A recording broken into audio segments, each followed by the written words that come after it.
Hello. Um, Sorry, I have to do it on this camera. Sorry about it.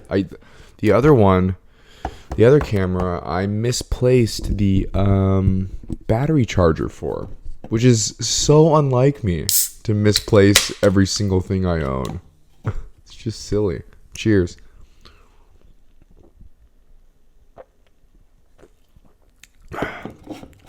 That's good. Little lion's mane, little reishi, little L-theanine, magnesium, vitamin B6, and rhodiola rosea extract. All good stuff. I just started serving at the restaurant that I work at, and I'm pretty new. I've had about 3 serving shifts so far, and so far the game plan is I bring one of these puppies in when I'm serving because I get a little nervous. Calms me right down. Lion's mane, gotta love it. We're back to the desk because we got to talk about some real serious stuff right now. Okay. I'm really nervous because in basically every single one of my YouTube videos, I have used copyrighted content, which means it's not good because every time I get a notification, it's like, you're using copyrighted stuff, you know? And I've heard of the phenomenon of channels getting completely removed due to copyright content. So, a little nervous about that. Could this mean the end of Patty G Films? It could, I suppose. Absolutely. But, you know,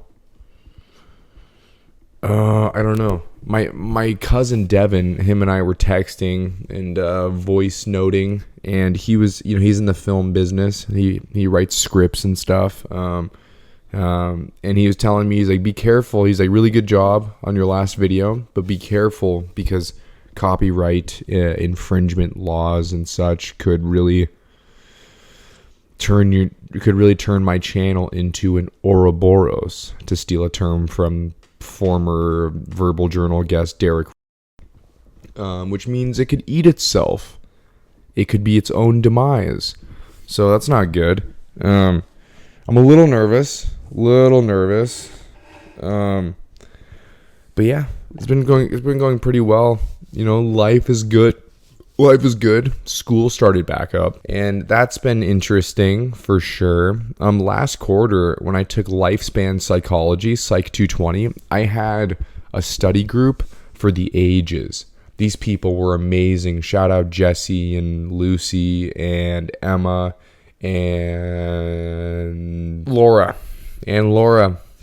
Shout out. I know at least one of you is watching. I think Emma is a fan of the show. I think that's what she told me over text. But yeah, no, it's been really awesome still, even though I don't have solid study groups as of yet. It's still been a blessing. School is the biggest blessing that anyone can have. The opportunity to push your boundaries and add to like your human capital, by learning new information, expanding your horizons. It's just a blessing. And and I feel sorry for the high schoolers that are in my class that, they're kind of going to college because they're forced to, which sucks. I think that totally sucks. And you can tell there's just a lack of enthusiasm. When I was their age, I was even less enthusiastic than they were. And I couldn't wait to get out of there. I just kind of went to college. I went to community college because I thought I needed to. I didn't have any other plans. And it just felt like the thing to do. It just felt like the thing that I should do. And I don't really know why that is. Well, I do know why that is, because as a society, we kind of express the expectation that if you're not going to get a solid job right out of high school, such as the construction trades or other jobs that I'm sure exist that you don't need a college degree for, you go to college. And anything else is a waste of time. But that's not necessarily the case. I took 5 solid years off working various construction trades, and the amount that I learned about myself and the world and, people, it definitely has served me very well. in terms of returning to a college eventually, which is now the case. I'm extremely blessed. I'm extremely blessed to be back in school. It brings out the best in me, because I kind of came to this conclusion last quarter when I was in school, that I'm the type of person that I would rather be doing too much than too little. Because when you do too little, that creates, it's kind of a horseshoe effect, on both sides of the spectrum.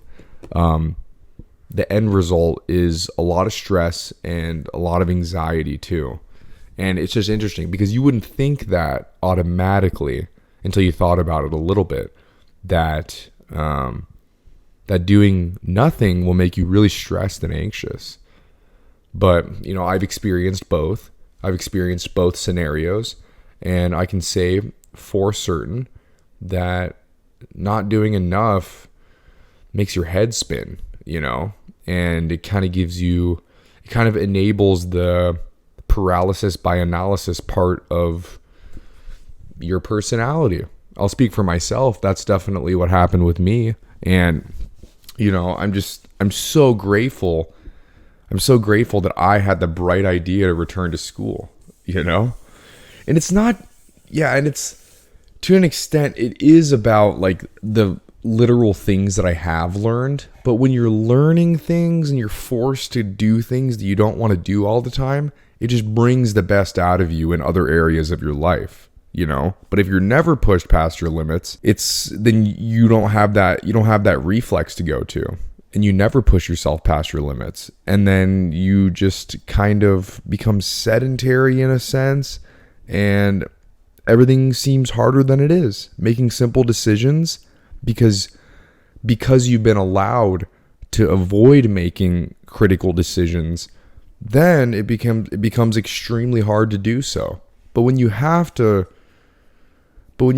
be responsible in dividing up your free time every single day, it results in a lot of good things. One of them being valuing your free time a lot more than you did before. That's the case with me. Valuing yourself, respecting yourself a lot. And and then also another thing that's really benefited me is being able to share things that I've learned with people, because that's the biggest thing that I'm always concerned with in any situation is the social implications of that situation. And the most important thing to me is the ability to make connections. And part of being able to make connections is saying interesting things and having things to contribute to a conversation, or giving people a reason to want to be around you. And, there's a lot that can go into that besides knowledge. One can have knowledge, but be a very undesirable person to be around. I've certainly experienced at 26 years old, I've met a lot of people who have a lot of knowledge and know a lot of things, but their energy is unattractive. And I don't really want to be around them. Yeah, I've met those people. So I think I've come to the realization that one of the keys of life is to just be a well-rounded person and kind of go through the hardships of being in touch with yourself and finding yourself. And that's kind of where I am right now. I mean, I've heard the saying that, the 20s are for just kind of figuring it out. And, now I fully understand that. I definitely agreed with it when I heard it, but now I'm just sort of like in a place where I'm just trying different things out, and, returning to YouTube, which has been so great. I said this in my first ever video back after 3 years earlier this year, that the thing that everybody needs is some sort of creative outlet, some sort of artistic expression or something, because that's what life's all about, man. I mean, I don't know about you guys, but I've met people whose entire personalities are they're made up of what they do for money, and that's like super unfortunate. There's nothing sadder than that. All they talk about is work, and they don't have any hobbies, and And then in some situations, it turns into a thing where all they're doing is complaining because all they're doing is talking about work. In my experience, it's a little bit more rare for someone to be talking about work all the time and basically talking almost exclusively about how great it is. That's pretty rare, but it can happen. I have met people like that too. My grandfather comes to mind. And this whole sort of subject kind of brings me to one of the things that I thought about maybe talking about in this episode of the Verbal Journal, which is dating. The last girl I dated, the last two women I was with, their whole lives were consumed by what they were pursuing. One of them was school, and the other was a career. She was a general manager at Chipotle, which is a job title that I would have never taken seriously. I don't think that's right, but just, full transparency. I just never would have thought that job would be like that hard or like that important. But as I got to learn about it more, basically they prep everything fresh in the morning. So, they open at like 11 and they got to get there at like 6 to prep. So it's just like, man, it's tough. But, I'll put a picture on the screen, but I got this scar that's in the middle of my eyebrows. And I got it when I was a dishwasher at the downtown location of the place that I work now. And, I was grabbing something and it came down and just like split me wide open. And it kind of messed me up. And so I went to urgent care. I got some Steri-strips put on there. And I was, driving back home and I was, feeling in the mood to like treat myself because I was, because I had just been impaled by a large plastic romaine lettuce lid. And I'm looking and I see Chipotle. And I'm like, oh, I want Chipotle. It's one of my favorite places, until I found Taco Vado, of course. And so I went in there and I'm like, dude, I'm all over the place, man. I just got like destroyed. My face just got torn apart, which is slightly hyperbolic, but also kind of true. But I'm in line and I see this woman behind the line at Chipotle, and she's like doing her thing, and she's beautiful. And so I'm like immediately just like my eyes were locked on her because not only was she beautiful, but she was also like making eye contact with all the customers. Eye contact is something that has been lost in today's society. I don't know if you've noticed that. I pay a lot of attention to it because when I was a child, I was taught to give eye contact to people, So it's something that I've always valued a lot. And so I'm up there and I order my sofritas bowl with some chips to scoop. And a little side note, when you go to Chipotle and you get a bowl, you want to flip it upside down and then shake it up and down and side to side, and everything's kind of mixed in. And then you take a fork and you kind of mix it further. Just like little hack. Anyway, so I get up there and her and I lock eyes and we're like, it's kind of that agreement, when you see someone, you're attracted to them. It's kind of like, and yeah, it's kind of an agreement. It's like, okay, yep, I find you attractive. You don't have to say anything. You just both know what's going on. That's kind of what happened. So I go to sit down. First of all, whenever I get Chipotle, I always leave. I never eat it there. But for some reason, I like wanted to stay and eat it. And it wasn't even about her, but maybe subconsciously it was. But in the forefront of my mind, it wasn't about her. But I just sat down and I was facing the line, in the cash register. And her and I just keep making eye contact. And then I'm like, I need to ask for her number. So somebody spilled soda all over the utensils, and she was the manager, so she had to come over. And so I lean back like this. I'm like, excuse me. And she's like, yeah. And I'm like, I think you're cute. Can I have your number? And she like looks me up and down, and she's like, what are your intentions asking for my number? And I was like, I want to take you out on a date. She's like, okay. She's kind of standoffish, but also like sort of like confident too. It was like a weird combination. It was a cool combination. So I get her number, and then we plan our. She asks me out. She asks me to go. She asked me out to lunch, and we actually went to Taco Vado, which is funny. And yeah, so we show up there, and the events. What I'm about to tell you should have been. It should have been the sign I needed that I probably shouldn't be involved with this person, but I just I don't know. I would say I was young and dumb, but it was like a year ago. So I was 25. So I don't know.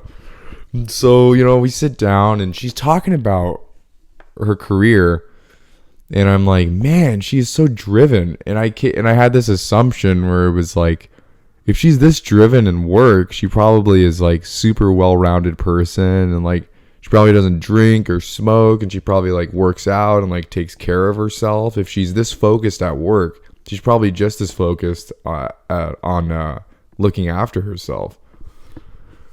I was incorrect.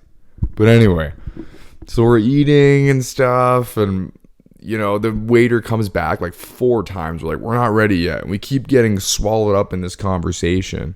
And so we're eating, and then she's like, do you want to split the bill? And, internally I'm having a little conversation. I'm like, well, if she's asking to split the bill, it means that she would feel more comfortable if we did so. And so I'm like, yeah, sure, we can do that. And then, dude... And then she goes on to like berate me for like 10 minutes about how I didn't offer to pay. And I was really confused because she just asked if I would be comfortable splitting the bill. And again, that should have been what I needed. That should have been the sign that I needed, that I just run, dude, run. But I didn't run. I stayed, dude. I stayed. And and after that, we had a few like pretty good dates, and then just over time, it just started to get it just started to turn a little sour as we both got like comfortable with one another. Because you know how like when you go on a first date, you kind of just like show the best parts of yourself. That's kind of like, that's kind of the case when you go on like a first, second, or third date. You're still just kind of, it's not fake, not necessarily, but it's like a part of you that's not like 100% authentic, but you're definitely putting your best foot forward, if you know what I'm talking about. So yeah, over time it just started to like turn really sour. I told her that I had stopped smoking weed, and it was like a really cool thing for me because I was quite reliant on it. And she was like, that's so great. She's like, yeah, I smoke. And I was really surprised. I was like, because she didn't seem like it. But stoners come in many shapes and sizes, ladies and gentlemen. And I'm like, oh, you don't seem like you do. And it turns out that like the extent to which I was reliant on weed, like she was like 5x that. And yeah. And it turns out it started out that she was like, oh, that's so great. I think that's super admirable. And then about like a month later, when we had been dating for like 2 months, she was like, it turned into like, so do you think you're like better than me because you don't smoke? And I was like, what? I was like, I thought you thought it was good. And it was just kind of that sort of thing. And then she had some relationship trauma, which I certainly feel very bad about. But then, she would project that onto me, and it just felt like really weird, and I didn't really get it. But yeah, and it was an interesting experience, very interesting experience, and it was just sort of. And, I had, like, the thought, I was like, oh, this probably isn't going to work out. And then she, like, went to visit one of her siblings because she got fired from Chipotle for vaping in the office, which, like, I'm not super fond of this person, but let's be honest here. That's not, like, the worst offense, Maybe she was dishonest. Maybe she did other stuff that resulted in her termination of employment. But I don't know. That's not like the worst thing, So she got fired, and then she just kind of went downhill. She got really depressed, and it was really hard to be around. It turned out that like that job was the only thing like keeping her going. You know, it turned out there was a lot of demons that she hadn't really faced. So her no longer working 70 hours a week like forced her to confront them, and she kind of crumbled a little bit. And so she's visiting her sibling, and it's going bad. It's going bad. And then one day, she calls me and breaks up with me over the phone. And I was like, oh man, that sucks. And I was like super upset, although I shouldn't have been. I don't know why I was, because it was like for the best. Like she called me and broke up with me, and I was shocked. And then like 10 minutes later, I felt a lot of relief. But yeah, that was my last relationship. So, yeah, and I'm just grateful because the reason I knew it wasn't the best was because of my previous relationship before that, a couple of years ago in Bellingham. I dated a woman named Maggie. She was like an awesome person, super awesome. She's still like one of the best people I've ever met. Super nice, just such a sweetheart. And because like that relationship was so good, that's why the pattern recognition or lack thereof sort of helped me recognize what was going on with, this woman, and then when I met this woman, I was sort of chasing women quite a bit. And after we broke up, I continued to do so until about a month ago. About a month ago, I made the decision that I was not going to pursue women anymore as hard. That trait is still very much present within me, but it's just not a good way to go about it. In my short dating life, which has been about 10 years, I kind of started, I had my first girlfriend when I was like 14 years old. But the common thread between my first girlfriend at Chase Middle School and my last one was that during the time when I met these women, or girls in the case of my adolescent relationships, I wasn't looking for it. And I think there's really something to be said about that. When you're not looking for it, oftentimes you find exactly what you wanted. Or you find exactly what you never knew that you wanted, And there's something about not trying so hard in so many facets of life that really results in the best outcomes. That's kind of what I've come to realize over the last couple of years. And it's really hard to let go of control and to tell yourself that I'm just going to let it come to me. I'm going to let whatever is supposed to happen, I'm going to let it happen naturally. It's really hard to accept that and to sort of just let go, and I sort of made that decision, It hasn't been easy, but deleting the dating apps, that helped me. That helped me with executing this decision a lot better than anything could have. Because when you're on dating apps, there's so many options, and it's kind of stressful because you could be talking to somebody who's really awesome, then you see someone else who's beautiful, and seems interesting, and all of a sudden some of your attention's on them, And me personally, I have ADHD, so I don't really have the ability to focus on two things at once. It doesn't really exist for me. So me finding a life partner on Hinge, which is the best of all the dating apps. All the dating apps are terrible, but Hinge is the best one. Me finding a life partner on Hinge was always going to be very unlikely. Always. And there was no way that was going to happen. So I deleted that with the help of my therapist. I'm in therapy. It's pretty cool. It's not cool. It sucks, but it's very helpful. Very helpful in moving forward in life. From then on, the decision to stop pursuing women so hard was a very easy decision to make. It was absolutely it was almost a seamless transition. And honestly, like making decisions like that, like letting go of things, like leaving habits behind, that's been a lot easier since I stopped smoking weed, because stopping weed was like the hardest thing I've ever done personally.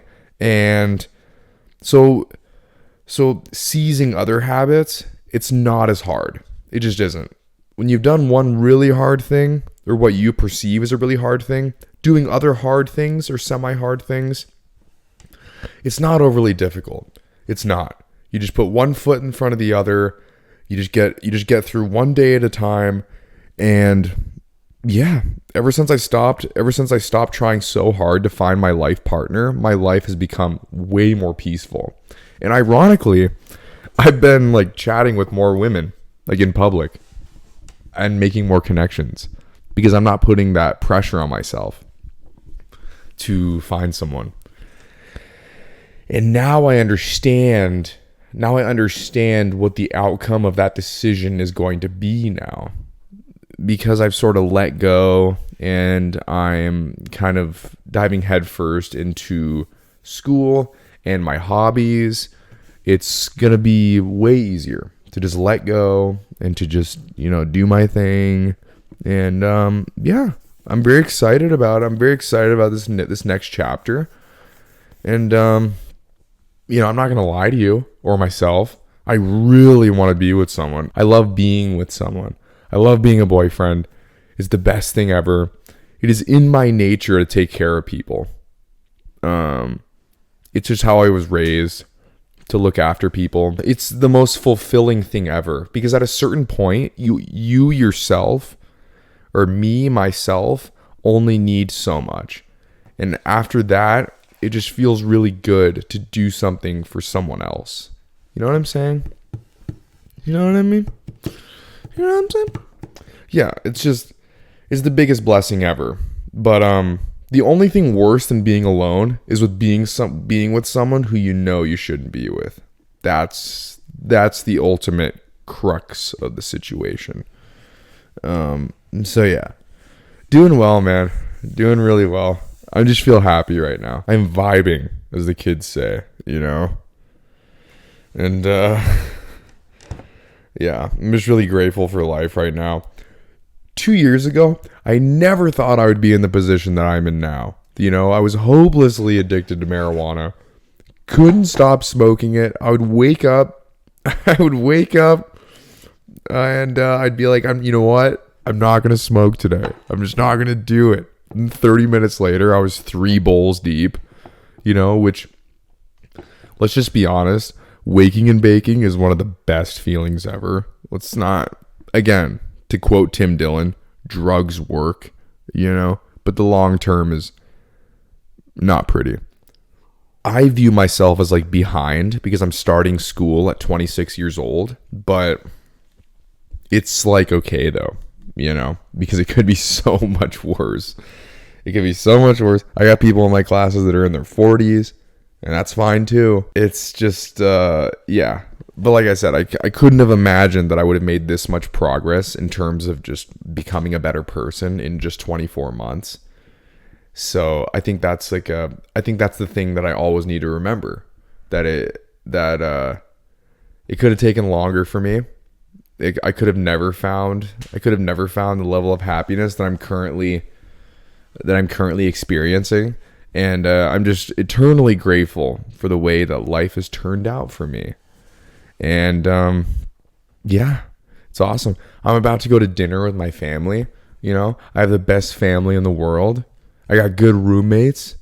Life is pretty good, dude.